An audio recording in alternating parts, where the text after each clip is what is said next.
When these big names draw the red, they should start favourite, and they do get backed, like we've seen here with Flying Zulu. We're opened up at $2.20. He's now into $1.70. What's your analysis on the price? I think 220 was most probably fruitful. I've rated him at even money. I reckon he's a 50% chance to win this race if you run it 100 times. So I settled with him at even money, and that's because I want to pay respect to Lakeview Emily and Mapunga Tully. I've got both of them rated the same around the $5.50 mark, because if they are able to dictate from the front, we know the times they can put on the board, and then from there it's hard to pick up fast dogs when they're out and running on the lure. 100%, and that is Flying Zulu and Corey Smith with Holly Thompson. Holly Thompson, Holly Flying Zulu, he was super last week, beaten by a phenomenal run from Tim Zoo, comes up with the same draw. He's going to be hard to beat. Oh yeah, he should go all right. If he just runs the race that he did last week, just keeps chasing like he usually does, and I'm hoping he's in front by the first bend, but even if he's second or third, he should be able to run the leader down. He's pretty keen to get on with it. He knows where he's going, wearing this red rug. Yeah, he's the ultimate professional, 24/7. You don't hear boo from him, and you know he just loves it. Good luck. I might just try and grab a quick word with Mark Delbridge, who's got Poor Oswald.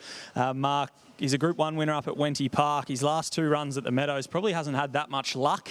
Are you hoping that he can come out nicely with them and hold out that speed out wide? Oh, look, it'd be nice. As I said, box 5's probably no help, but it would have been better off if we had box 1, 2, 3, I suppose. But yeah, a bit of luck. Let's see what happens at first quarter, I suppose. Oh, well, good luck to you, Mark. Good luck to all these connections here. This is a ripping race. Plenty of speed drawn off the track. And Flying Zulu, of course, jumping out of that red rug. We saw a good dog win the opening semi-final of the Australian Cup from a good draw. That was Vincent Bale and Nathan Rooney. Do we see a replica of that here with Flying Zulu from the inside? I think so. I've gone 1, 6, 7, 8. I think Flying Zulu represents the right box draw here, in the form that he was in prior to last week's runner-up effort in the Temlee was full of merit. So I've gone him on top. Lakeview Emily was quite good in that run. She's going to push forward early. So is Mapunga Tully, who set the fastest time last week. Amaron Tiger, drawn the wrong side, drop out, run home dog, in for 4th. 1, 6, 7, 8.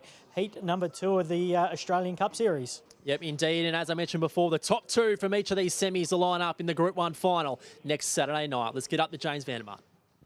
And they're almost set to run now. $1.80 about Flying Zulu off the inside. Let's see how he steps the favourite. The green light set to go now. Semi number 2 of the Oz Cup. And they're racing. Flying Zulu out okay. He's marching through off the inside. Lakeview Emily's going to match him. And from the outside, Mapunga Tully, it gets tight.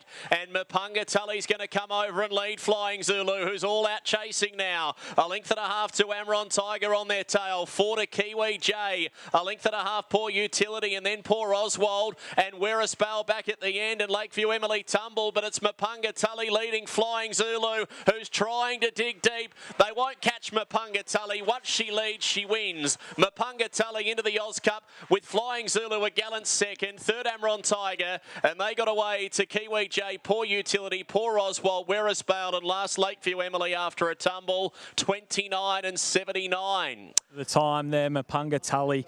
She's probably gone around as one of the more underrated greyhounds over recent months, but her performance last week as the fastest heat winner, and then tonight she's going to go into an Australian Cup full of confidence. Yeah, no, she's been going real good. You know, she raced up in Queensland and that, and then came back, and she was in great order when she came back, when we got her back. So, yeah, and last week was an amazing run. And then, yeah, she's done the same tonight out the same box. I'm just glad she got around that first bend untouched. And then, yeah, into the final next week.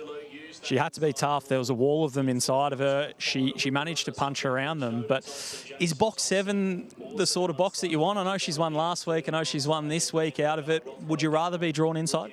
Oh, look, in big races, you always want to be drawn inside. But, you know, tonight she had to work a lot harder to get to the front. You know, you had dogs like Lakeview Emily that have early pace, Delbridge's dog in the 5. So she had a lot of work to do to actually get across from the 7. Even though she stays straight out the boxes, is a lot of work to get round. But, you know, I'm just glad to get into the final. Absolutely, and I'm sure you'll be handling next week and wearing that lucky cap of yours with the mullet flowing. What are you looking forward to this week with her? Is it just a nice quiet week, or is it a little bit of work goes into her? What sort of dog is she? She's quite a highly strung dog at home, you know, but we'll just keep it the same. You know, we won't really change anything, keep her working the same, and, you know, she works great at home. But, yeah, we'll just keep it the same and see how we go next week. Beautiful, we love it. Go and give her a big cuddle. Mapunga Tully was awesome, Craig. Well done to you, well done to the Britons, and one into the Australian Cup final is a pretty special feeling. Yeah, no, very happy with that. Jeff and Andrew will be happy, and so will Barry. He'll be over the moon. So yeah, it's good for them as well. Good stuff. And I will say as well, Lakeview Emily got up and chased the field, so she seems like she's okay. So fingers crossed she pulls up well tomorrow. But what a performance there from Mapunga Tully boys. Thanks, Smithy. Great battle between those two, Nate. Flying Zulu, Mapunga Tully, and the tables have turned on that free-for-all a few weeks at Sandown. Certainly has. The battle to the first corner was the key. You know, we talk about her utilising the wide draw to advantage. She was able to do so there. She minded her own business out wide, got full of momentum, and in the early stages, Flying Zulu began a lot better this week. He had to punch up and hold, and she just carved him off at the point of the corner, and then from there he was on his tail, and he just couldn't quite pick her up. And no mean feat picking him up when they're running 5:05, 17, 70, 29 and 77 on the arm, Jay. So nothing away from the winner, nothing away from the runner-up. They both deserve their spot next week in the final, and I think Jason will be slightly disappointed he's wasted 2 red boxes with Flying Zulu, but he hasn't gone bad on either occasion, and he makes his way through next week. I think she's better suited mid to wide. I think the head-on vision shows that. She's got speed. I think if they come down on top of her, you know, she could be in a bit of trouble. I think, you know, 5 and wider for her isn't a bad thing. She does like to use the wider part of the tracks, and she does start carving down at the point of the corner. So last 2 weeks, box 7, she ran 5 even last week, 5:05 this week, and she's in a real rich vein of form for Jeff Britton, who gets another one through now to another group race next week, this time in the Australian Cup over 500. So that theory you had about her and going back to a track fresh and then the next week maybe not performing as well, she's done that now. So are you still as strong as that as what you were, or is it now a bit of a non-factor? Oh, mate, I'll be jumping out of trees to back her after this series when she goes somewhere else. So she backed up the win there, and her form hasn't been bad when she's backed up at the track the 2nd or 3rd week, but the times have indicated that it's not quite at her best. Now, she did run 29 and 58 last week. She's run 77 tonight. Give or take, I don't think there's too much between at the track's most probably not as fast after that little bit of a shower and the colder conditions tonight. I just think she's a greyhound that the more she can move around, the more she can change, the more we can see her explode out of boxes. And she was good to us last week. She was good to people once again tonight. And she deserves her spot in the final. She brings a bit of X factor. She's another one that's in the peak of her powers at the moment. And good to see fast dogs qualify to produce the best final we can see next week. Here, 100%. And she picked out something in the crowd then, Smithy. It was almost like you in your prime walking along the boundary and hearing some abuse come from the crowd. That's what looked like Mapunga Tully was hearing. No, there's certainly abuse getting hurled at me whenever I played any sort of sport, but that was a good performance. Unfortunately, Lakeview Emily came down, but she seems like she's okay. Something had to give at that first bend, and she just showed how tough she is, Mapunga Tully. She's got that early speed as a really nice asset. She has that burn down the back. We saw that come to fruition last week, but this week she probably had to be a bit tougher, a bit stronger going into that first bend, and she was able to do it. So she's a greyhound that is coming into this Australian Cup in some serious form, and she's going to have to be, because look at the 4 dogs that have already qualified.